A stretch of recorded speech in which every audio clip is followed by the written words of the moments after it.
From the Times Center in New York City, City University Television, in association with the New York Times, presents a TimesTalks series with editors and writers of the New York Times. Today's presentation, Page 1, Inside the New York Times. Good evening, and welcome to the Times Center. Welcome also to all those watching live around the world. I'm Arthur Sulzberger Jr., the chairman of the New York Times Company and publisher of the New York Times. I'm delighted to be here tonight to introduce an outstanding panel. They will engage in what I'm sure will be a robust discussion of the many issues raised in a new documentary film, Page 1, A Year Inside the New York Times. The film is an independent documentary, and the Times had no role other than as its subject. Page 1 features members of our media desk, and it offers an examination of the state of the newspaper industry with a specific focus on how one newspaper is adapting to changing times. As one of tonight's panelists, New York Times journalist David Carr, said recently, we hope that the film and discussions like this one will encourage a renewed appreciation of newspapers and the valuable role they play in our society. And so, without further fanfare, I would like to introduce tonight's panel. Bill Keller, our esteemed executive editor, will moderate. We are also delighted to have the director of Page 1, Andrew Rossi, our own David Carr, reported by some to be the film's breakout star.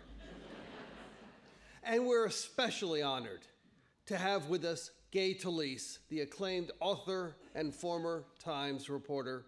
So welcome, one and all.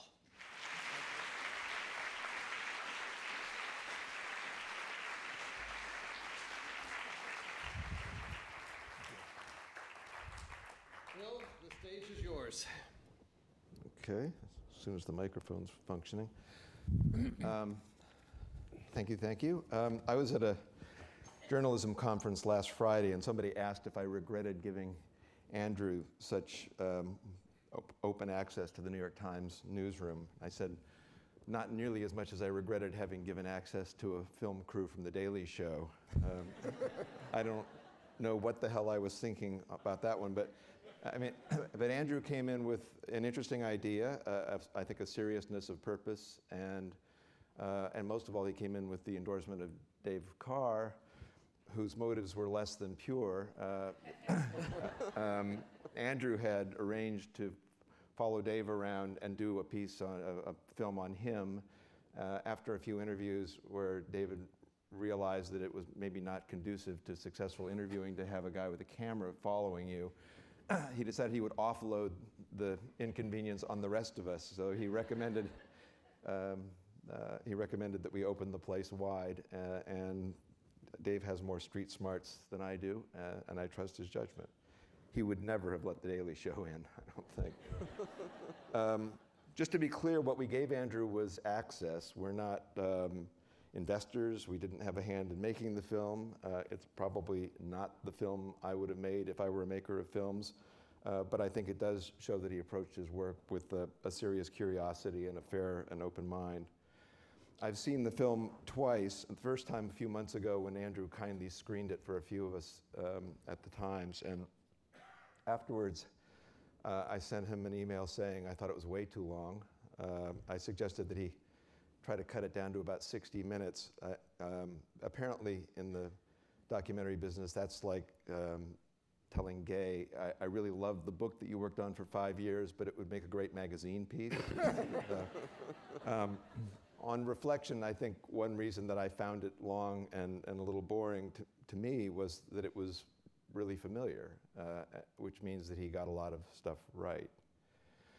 I'm going to pose a few questions to our panel, and then I invite them to jump in, interrupt one another, be ill-mannered and argumentative if they want.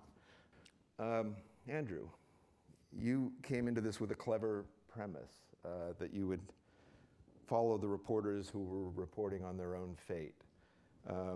Honestly, were you kind of hoping, for the sake of the drama of the film, that the Times would go belly up while you were filming?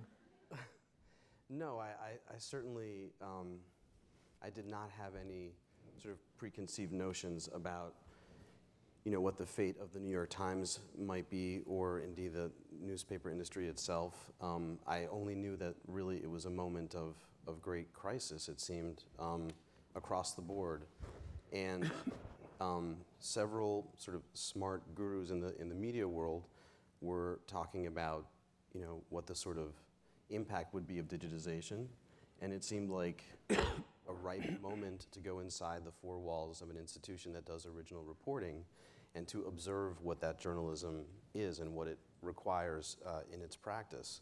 I knew David from a previous project I had worked on, and was actually in the process of interviewing him for something else about Web 2.0 and the sort of utopian future that social media is supposed to bring us.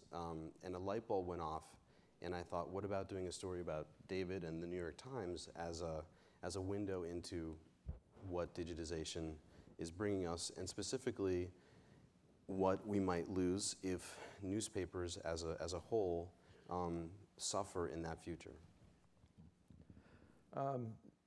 Dave, I want to ask you this first, but I'd like to hear from Gay as well. The movie deals with a period of, I think, genuine existential dread in our business. But it was really two fears. One of them was that the business model didn't work anymore and we'd go out of business. But the other was that in an era when anybody with an internet service provider can profess to be a journalist in a period when there are whole businesses that have built mostly on aggregating other people's stuff, that the traditional kind of boots on the ground model of journalism that we love and practice is kind of passé. It's too expensive. It's being swept away by the new. Is there a place in this new world for the kind of bespoke journalism that we practice, David? I think you're right about the fact that there was a real kind of Death Valley moment where we're all looking around. It wasn't that people had significant evidence, but we did have, we made very sort of aggressive efforts around our capital situation, which seemed to indicate that we had some short-term money needs. Meaning we borrowed a ton of money from Carlos Slim. I'm going to stick with the euphemism because I'm sitting next to my boss. But sorry, euphemisms give me the creeps. Okay, so that was a bit of a moment. Is like, well, we're borrowing at usurious rates from a Mexican billionaire, and is that better? And yeah, there you go. Now you're being you. Yeah. So what does that mean? And the other thing is what we're fighting for is content is doubling every year, advertising is doubling every year, and we're sitting over there saying, but we're really special. We're really special. And after a while of people kind of not only predicting, but sort of rooting our demise, we started looking at each other, well, we are special, aren't we? We are maintaining a global footprint. Since then, I've felt like the second and third world is hatching customers for us every single day. There's a race on between all sorts of acronyms, WSJ, Reuters, AFP, us, to have the kind of big muscles that can cover Japan on the one hand and a two-front war on the other, and an Arab Spring besides. And we didn't have any audience problems. Our audience grew and grew and grew throughout. And so how are we going to get compression on the revenue side? I think it was a turn toward that audience. I for one, have been happy that we took our time and thought through the meter, but I think over time, it's going to be one of many good businesses for us. But when you see in the movie, you were having a bad day about the sort of butcher smock thing, and Brian was talking about getting the letter. When I was talking to one of our reporters today, and he said, we were downstairs giving a goodbye party in Metro, and we clapped for the person who was leaving. You get the sheet cake, you get the and then as soon as we finished, another round of applause broke out above us from the fourth floor, which is culture. And you know what? That'll send a little chill down your spine.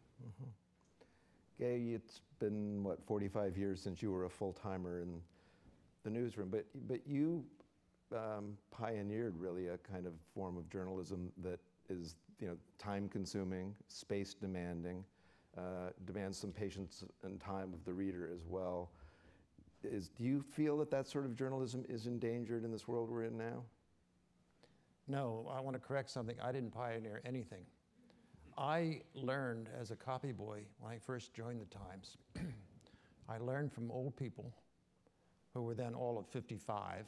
I'm 79, so they were relatively old, as I saw them when I was 22. And what I heard from some of these old-time wonderful reporters, they said, stay away from the telephone.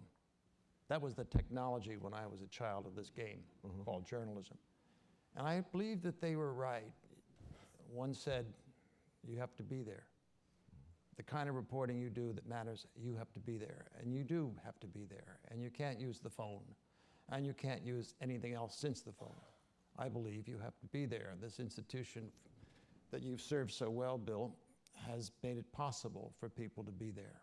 The foreign correspondents, the city people, even the people covering boring subjects such as Albany prior to the Cuomo administration. But the subject has never changed. And for me, when I was a youngster on this paper, and I said when I started as a copy boy, I remember I said this before, maybe to David Carr, when I first was a copy boy, I stopped one day walking into the building at 1 o'clock in the afternoon. I saw the city room.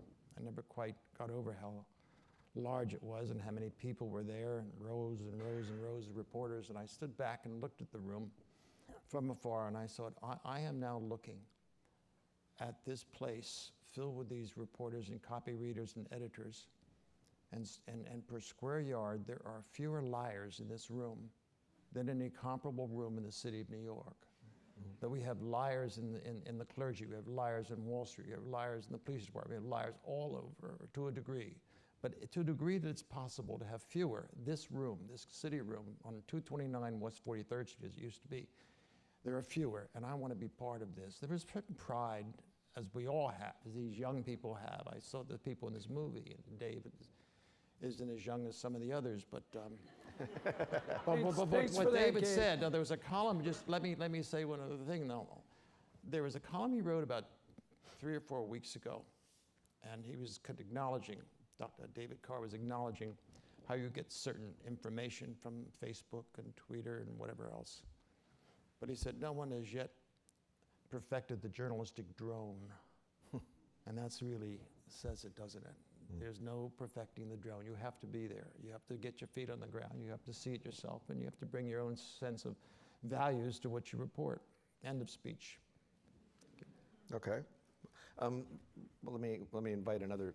Well, I want to invite a speech, but I wanted to ask just because, you wrote the book everybody remembers about this place, and it had a lot of stars in it. Nobody quite the caliber of David Carr, but one of the stars in your book that was missing from this film is the Sulzberger family.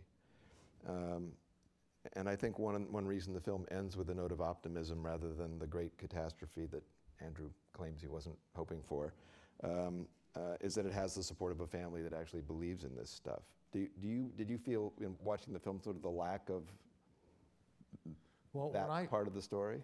When you mentioned that I wrote a book on the New York Times, and it should be said that the Sulzberger family, then the grandfather of the present publisher, allowed me to do pretty much what you were able to do, which was to have access to the paper, to interview the top editors, to interview the sisters of the publisher, and the whole family, Ephigene Ox Sulzberger, her husband, who had your job then, Arthur Hayes Sulzberger, the grandfather of Arthur that we see tonight. They gave me access. They took their chances. I was not on the paper then. There was no deal. They didn't have the right of review or censorship. So one thing we have in this family is a belief in freedom of the press, even if it's about the press. That is a great tradition. We also have, I worked under a different Sulzberger than you, but they're the same, it seems to me, in their values and their openness and their willingness to go bankrupt in the interest of supporting people who try to tell the truth. And that's a noble, noble undertaking. One thing I would say about that is if we in the newsroom were feeling a little heat, imagine Arthur, I just think that office must have got a little lonely every once in a while. And the one thing he never did is he never panicked. We've built it day at a time. For a while, our operational flexibility was quite low. The market didn't like us. People were, treating he and his family as a piñata in the press. And I do think that history will look back very kindly on not only your tenure in the editorial leadership that you brought at the time, but it started with Arthur picking you, and when you told him, look, and I'm sure you had these conversations, it's important we not lose the journalistic footprint of this organization and come out the other side so that we've got a way to, and he either saw your logic or took the bait, and he gets a lot of credit for that. He I think he was born with the logic embedded in his genetic I don't know of any makeup. publisher in this family that went through what your publisher did, Arthur II. Now, Adolph Ochs went through a lot of problems. I mean, all four of these gentlemen, Dreyfus in between the three Sulzbergers, Arthur Hayes and Arthur Ochs first, and the present Arthur Hayes, Arthur Ochs Sulzberger. They all had their rough times, but this one, I think, President Sulzberger went through the worst, and I think he's going to emerge. I think, with the exception of his great-grandfather Adolph Ochs, probably be the most important publisher going through what this man has done. So I was critical of him. That's not what you used to say about him, Gay. No, that's right. I think a few years ago you said he was driving us into a ditch. I certainly acknowledge that I have said things for which I am now regretful. I regret. And we all regret some things, and I regret some of the things I didn't. But now I'm changing. I'm here. At least you haven't tweeted pictures of yourself to... David, let me ask you a question as the reputed star of the show. Sort of like being the tallest leprechaun. It's a movie about a newspaper. I'm not sure how Bruce Headlam should feel about that. It is a movie about a newspaper, which is almost an oxymoron. In the last couple of years, I've discovered that I had a finance reporter who nearly lost his house to a foreclosure and a bankruptcy, a restaurant critic with a history of eating disorders, and a media columnist who was a recovered crackhead and former jailbird, namely you. I mean, I would love you. Put it really high on the resume. I'm surprised you missed it. Right. I'd love you even if you hadn't done jail time, but it has, it has become part of your persona now, sort of the unlikeliest of the New York Times guys, and I wonder how you feel about the watcher sort of being the watched in this crazy meta world that you live in. It's when the Times first called, I was working as a contract writer at the Atlantic Magazine and New York Magazine, and was fairly happy working for Michael Kelly, and the Times called, and I called my father, and he said, well, you always wanted to work at the New York Times. And I said, Dad, I've never said that once in my life. I am a ferocious consumer of the New York Times, but the idea that they, number one, had a slot for me, number two, had a need for me, I was extremely skeptical. Part of the issue is I had always made a living sort of talking a little louder than everybody else, maybe going a little farther out on a limb. That isn't really what we do. That isn't how we work. And if you speak in temperate ways, or in the way you characterize somebody's job or performance, you can snap their life in half like a dry winter twig. And so I was extremely intimidated when I got here. Number one, I'd never had my hands on such a big megaphone, so I started to choke a little bit. And then the other thing was, I did not want to bring the organization into some kind of disrepute by what I did. And so I was just trying to stay within the lines, fit in. Gerald Boyd emphasized fitting in versus sticking out. And I got about a year in, and then one of my best friends at the paper, Jason Blair. And I'm like, holy buckets. It's like unbelievable. Here's one of my best buddies. And so the idea of sort of sticking out, historically not been a great thing here. And so people remember names like Judith Miller and Jason Blair. And so my thinking was, I think what your thinking was, let's see, a bunch of pasty-faced trolls sitting in cubes, typing on computers and looking at screens with headset on. What about that doesn't say movie? It's just like, I'll humor the guy, and then all of a sudden he stuck around. I was fine with it, no big deal, no big deal. Today was the employee screenings in this room. That to me was incredibly, well, it's just uncomfortable, because if you look at, this is a place where Gretchen Morgensen brings Wall Street to account, where Deborah Sontag went back to Haiti after no one was interested. Campbell Robertson stepped into the floods recently and came out with stories nobody. So the mission criticalness of what I do, which is writing about people who write about people who actually do things. I got sent down to Katrina, but it was after the gossip columnists and before the architecture critics. So, just for the record, though, the idea that standing out is inherently a bad thing. I should point out that the other film about the New York Times that has been around lately features Bill Cunningham, the photographer, who wears the same French workman's smock every day, who lives like a monk, and who rides a bicycle to assignments all over the city and manages to fill a substantial portion of the newspaper. And if that's not a character, I don't know who. Yeah, but I'll put it to you. The Times has changed into a place where individual voices blossom. I think well, I don't know, but part of the reason you left is you couldn't have really been Gay Talese in that version of the New York Times. When I left the New York Times, I left the New York Times really to write about the New York Times. I couldn't do what I wanted to do on the New York Times because I wanted to write about my colleagues. I had, from the copy boy reference when I was 21, I was then on staff for almost 10 years. And I started in sports, and I went general assignment, and I did magazine pieces, but I stayed in New York. And being that I wasn't aspiring to be a foreign correspondent, because the story was New York, the story was America, changing from such revolutionary periods as the civil rights period of the 60s and the sexual revolution of the 60s and the feminism. Everything was happening, it seemed to me, in the United States, and I wanted to be here. But what I really wanted to be was in New York, and I wanted to be within the Home Office. And I thought the people that I came to know, the copy readers, some of the obituary writer, the editors, the publishers, the people who had jobs you couldn't really define, I thought they were good characters, as you would read if you read fiction, short story writers.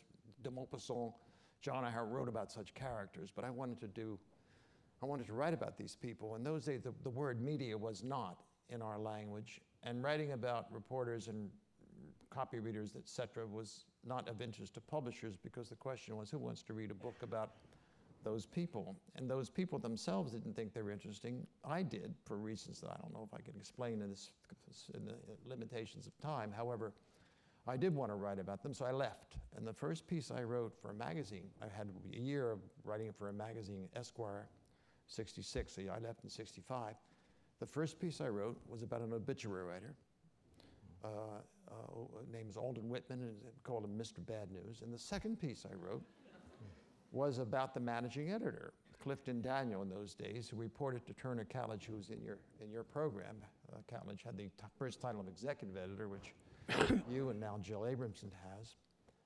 And I wrote about a foreign correspondent named Harrison Salisbury, and I wrote about another reporter covering John Corey by name, covering the time when Mrs. Kennedy was trying to have eliminated a book on the death of a president, was called, about John Kennedy. Harper Collins, I think, or Harper Row was publishing. I was writing about reporters reporting. I thought they were good stories. And that book, The Kingdom and the Power, that you referred to, was really my desire to fulfill my curiosity about these people I didn't know enough about, meeting the people I work with. And now there are a new cast of characters. There's David and the other young people that you brought to life in your form, as I tried to in my own, as a writer who writes for the written page and tries to fill the page with writing worthy of being read for long periods after its publication.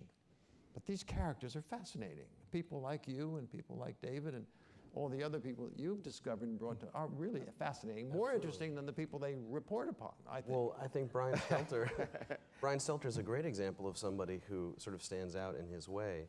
I think that really gets at the core of one of the themes in the film. His age and his weight loss, among other things. Yes, the svelter, as they now say. The Spelter.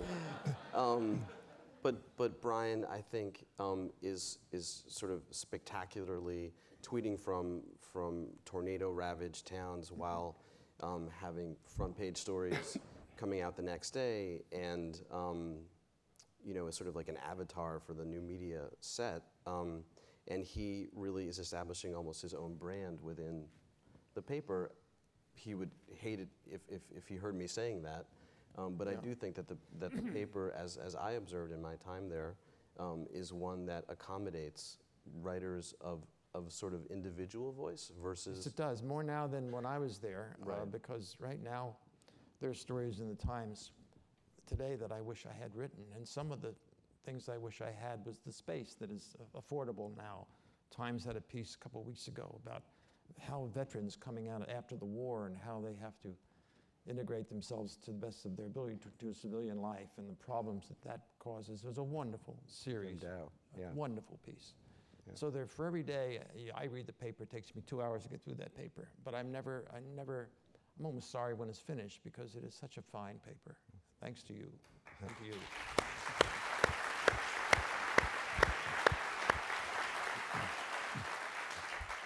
Yeah, me and 1,100 other people in the newsroom and some people who make money at it for us. One way in which the paper has changed pretty dramatically, although perhaps not dramatically enough since your day, is we have a woman managing editor who is going to succeed me in this job in September. We have a woman foreign editor, a woman metro editor, a woman science editor, a woman education editor, a woman environment editor, a woman director of photography, et cetera, et cetera. Where the heck are all the women in your film, Andrew?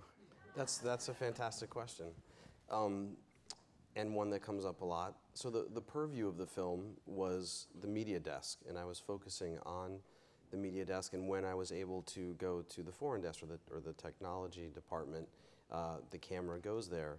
When I began shooting, there were 14 journalists on the media desk, and 12 of them were men, and 2 of them were women. Both of those women declined to participate, notwithstanding multiple requests to the point of stalking.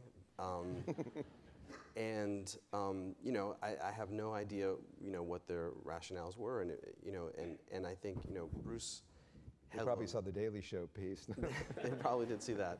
When I came in, there were no guarantees. There was just a sense that I was there to do observational documentary, and everyone was allowed to opt in to participating in the project or to not.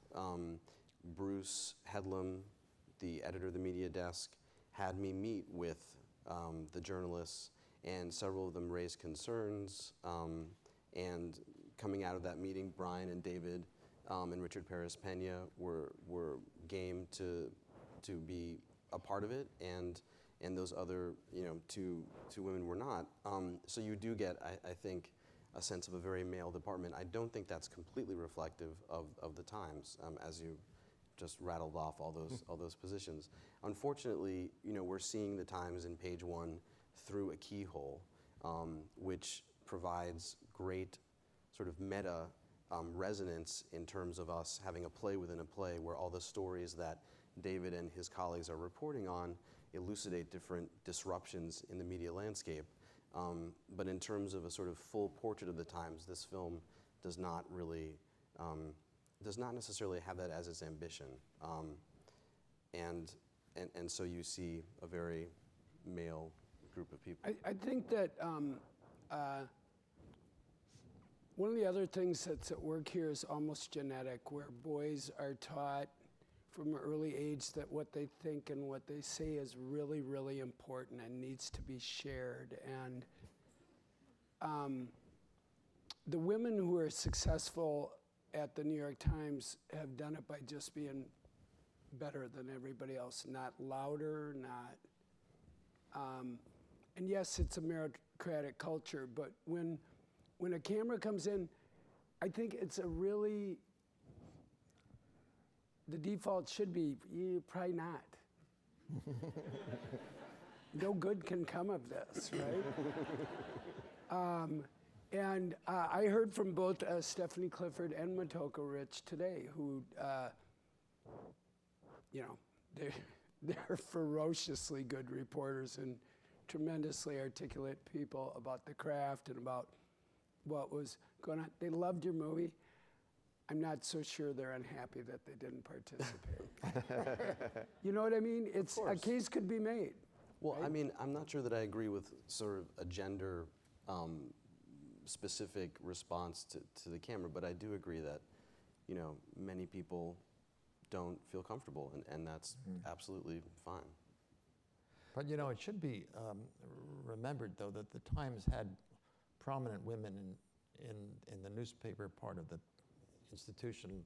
Even in my time, people probably don't remember her name, but Anna Hare McCormick was a very prominent writer of foreign affairs on the editorial page with her own column. And when I was a reporter between 1956 and 1965, we had 6-7 good women. I don't want to give a whole roll call here, but we did have presence of women as editors as well as reporters. Now, not on the level, of course, of Jill Abramson or anything close to that, but there were fine women, reporters and editors as well.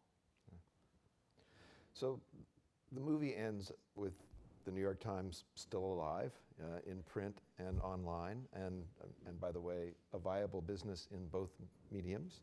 But let me ask you a question that I get all the time. Do you imagine, I'll ask this to any of you who want to answer it, do you imagine that at some point the print artifact goes away entirely? I can't imagine it, but I can't imagine a lot of things. But no, I don't believe so. I don't know. I've read your stuff. You've got a pretty vivid imagination. Well, David, you're better. What do you think? Well, no, I don't see it going away. I mean, one of the things I thought was hilarious when I first got here was, if you bring a guest, you can come to the Page One meeting, and you guys are sitting around a table, and it's this it's somewhat Socratic, but it's also Darwinistic, and you're in there and you're fighting for your reporters and your ideas. But meanwhile, the whole time you guys are talking, all these stories above you are pivoting on the web and moving and alighting, and I think to myself, on a screen in the room. Yes, and I think to myself, that's so silly, that's so passé that they're doing it. But here's the thing, when you guys decide for the next morning what the 6 or 7 most important stories are in Western civilization, usually not mine, by the way, I'm just going to mention that.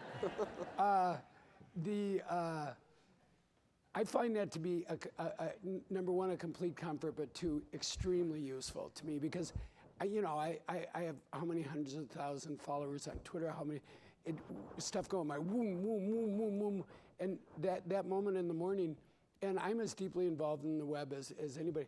I get 4 papers at my house, and I really like the hierarchy. I do think that going forward, it's going to be a more expensive, luxurious artifact that will be something of a status symbol that communicates.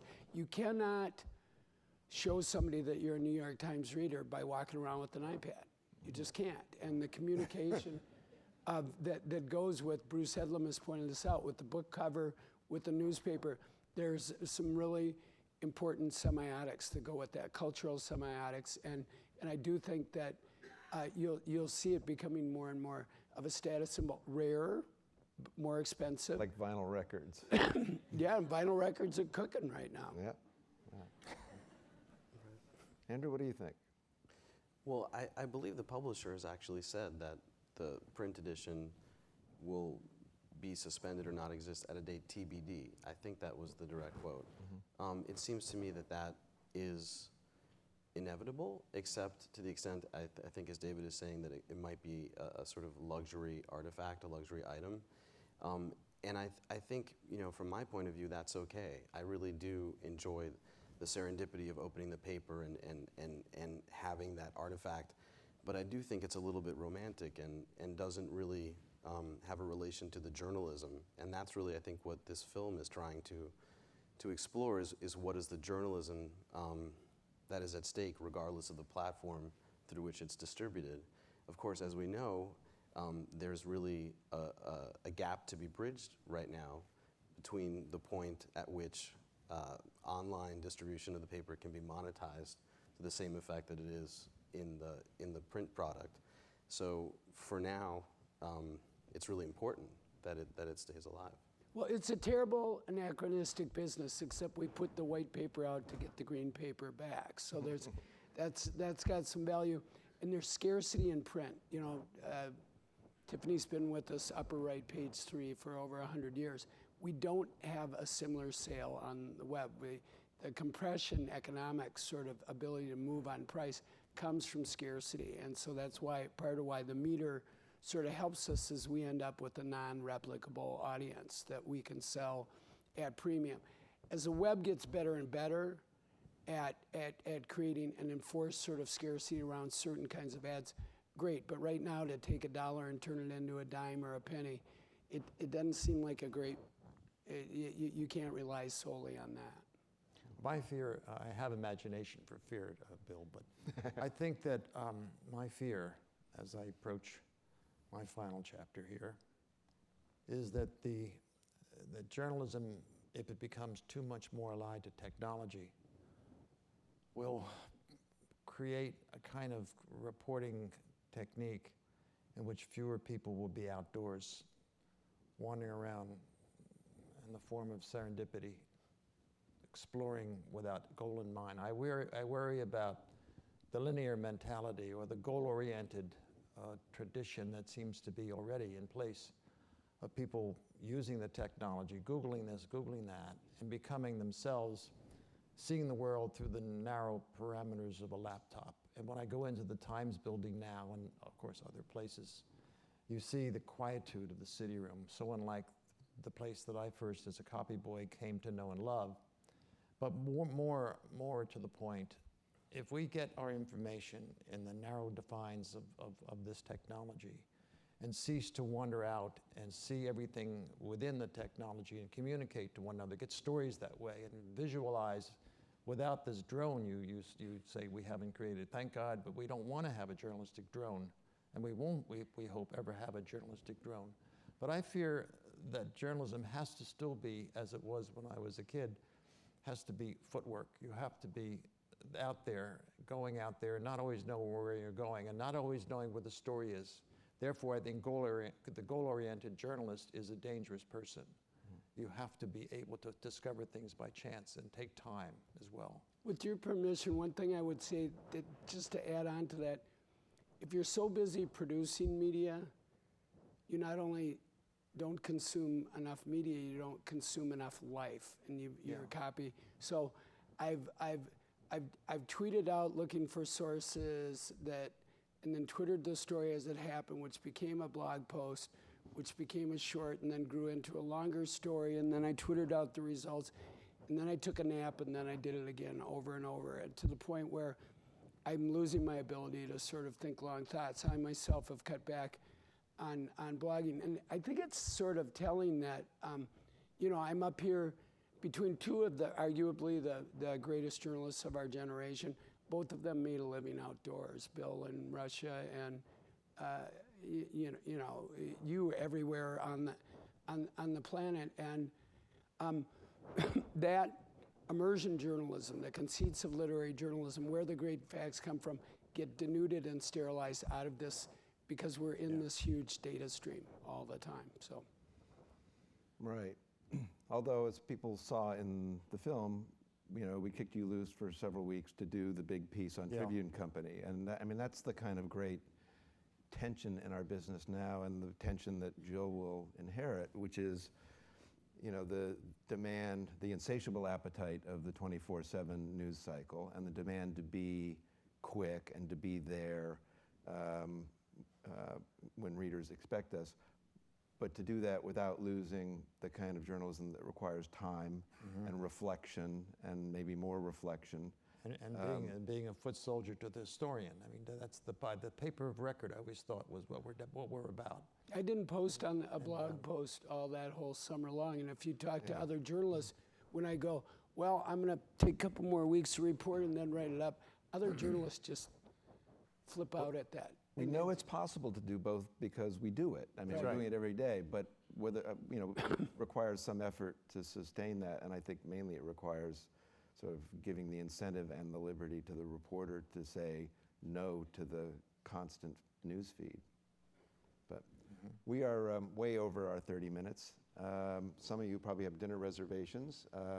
Those of you who are watching the live stream should go tuck in your children. And thank you all for read a newspaper before you put them in read bed. a newspaper after you put them to bed.